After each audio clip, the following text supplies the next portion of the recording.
बिस्मिल्लाहिर्रहमानिर्रहीम अल्लाहुम्मा सल्लि अला मुहम्मद व आले मुहम्मद वअज्जिल फरजहुम।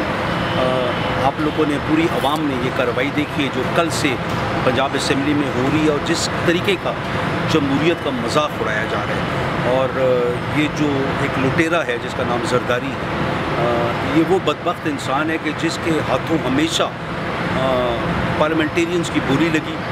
इसने अपनी तरफ से ये साबित करने की कोशिश की है कि जो भी पार्लियामेंटेरियन है वो बिकाऊ ना है। इंशाअल्लाह ताला बफज़ल खुदा ये आने वाला वक्त बताएगा कि जो पीटीआई के जितने भी हमारे भाई और बहनें हैं, इनमें से कोई एक भी बिकाऊ नहीं है। और कल तक पूरी कोशिश की गई, 1-1 अरब रुपया देने की कोशिश की गई, और उसके बावजूद हमारे नंबर्स पूरे थे। ये हमारी बदकिस्मती के चौधरी शुजात साहब ने अपनी तो सियासत दफन की, अपने बेटे की भी सियासत दफन कर दी, और अपने रफ़क़ाए कार की भी सियासत दफन कर दी। हम सलाम अक़ीदत पेश करते हैं चौधरी परवेज़ इलाही को, चौधरी मुनस इलाही को, कि जो एक शीशा पिलाई हुई दीवार बन के खड़े रहे और उन्हें साबित किया कि किस तरीके से मुखलिस आपस में मुखलिस लोग जब मिलते हैं तो किस किस्म का इत्तेहाद बनता है। हमारी 186 वोटों के बावजूद एक ख़त दिखाया गया जो किसी को दिया नहीं गया। वो किस तरीके से डिप्टी स्पीकर साहब को मिला ये आज तक हमें नहीं पता है। किसके साथ उन्हें फ़ोन की, उन्हें हमें बताया कि ये उनने चौधरी शुजात के साथ फ़ोन किया, और फ़ोन की वेरिफिकेशन आया ये सही भी है कि नहीं है। 2 और तीसरा कि ये कानून कहता है, आइन कहता है कि ये पार्लियामेंट्री पार्टी किया ये तक वो उनका हक़ है कि वो फ़ैसला करें। और 18वीं तरमीम के बाद ऐसे भी फॉरवर्ड ब्लॉक बनाने के लिए आपको 51% लोग चाहिए। यहाँ पर तो 100% हमारे साथ है चौधरी परवेज़ इलाही साहब के साथ। और सुप्रीम कोर्ट का ऑर्डर है कि ये जो इलेक्शन होगा चीफ मिनिस्टर का, ये हमजा शहबाज और चौधरी परवेज़ इलाही के दरमियान होगा।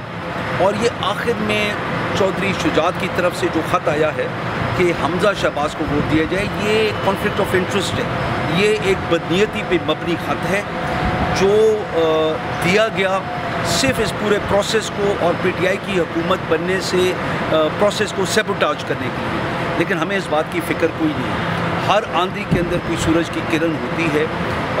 खान साहब के हक़ में और ज़्यादा लोग उठे हैं। नून ने अपनी सियासत को दफनाना शुरू कर दिया है और बहुत हद तक दफन हो चुकी है। और ये जरदारी साहब का कारनामा है कि इन लोगों ने पहले तो अपने ही ख़ानदान को ख़त्म किया, और फिर काफ लीग के अंदर इनने जो बदनीयती के साथ 2 भाइयों के दरमियान इख्तलाफ पैदा किया, और अभी इंशाअल्लाह ताला ये नून को दफनाने जा रहे हैं। ये आप बेफिक्र हो जाएं, सुप्रीम कोर्ट की तरफ से हमें पूरा यकीन है कि वो हक़ और इंसाफ और अदल का फ़ैसला करेंगे, जिसके तहत इंशाअल्लाह ताला हमारे अगले वज़ीर आला चौधरी परवेज़ इलाही होंगे।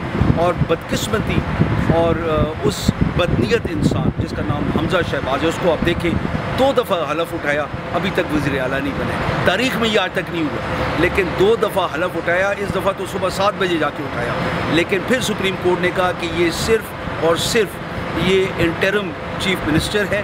और ये सुप्रीम कोर्ट के अंदर जो भी बहस हुई है वो दिखा रही है, बता रही है कि जो डिप्टी स्पीकर ने कल फ़ैसला दिया वो बदनीयती पे मबनी था, वो यकतरफ़ा सोच के ऊपर मबनी था। और इंशाअल्लाह ताला ये फ़ारिग हो रहा है। जहाँ तक हमारी इत्तलात हैं कि डिप्टी स्पीकर साहब ये मुल्क छोड़ के जा रहे हैं, क्योंकि अभी जो कुछ होना है उसके अंदर वो उनके घरों के अंदर इनकी सरदारी फ़ारिग होगी। इनके घरों के अंदर जो कुछ होगा, मैंने बड़ा समझाने की कोशिश की कि आइन के मुताबिक और किताब के मुताबिक जो भी फ़ैसला हो वो होना चाहिए। लेकिन बदकिस्मती उनकी अपनी कि उन्हें ये नहीं किया, और उन जिस तरफ वो चल पड़े हैं वो सिवाय बदनामी के और अपनी सियासत दफन करने के अलावा और कोई उनके पास रास्ता नहीं रहा। अल्लाह पाक इस मुल्क को आबाद और शाद रखे। इस मुल्क की मईशत को जो इन लुटेरों ने आकर तबाह किया है, खुदा करे कि दोबारा अपने पाँव पे खड़ी हो जाए, और इंशाअल्लाह ताला एक अजीम पाकिस्तान जो कायद-ए-आज़म मोहम्मद अली जिन्ना की काविशें थी, जो अल्लामा इकबाल की ख्वाब थी, इंशाअल्लाह ताला वो हम हासिल करेंगे। वक्त लगेगा। हम लोगों ने सिर्फ़ और सिर्फ यकजा होकर आगे चलना है। हम लोगों ने साफ नीयती दिखानी है, कहीं भी बदउनवानी ना हो, हम सीधा चलें और इकट्ठे होकर चलें। इंशाअल्लाह ताला किसी का बाप भी हमसे ये हमारा मैंडेट नहीं छीन सकता। शुक्रिया। पाकिस्तान जिंदाबाद।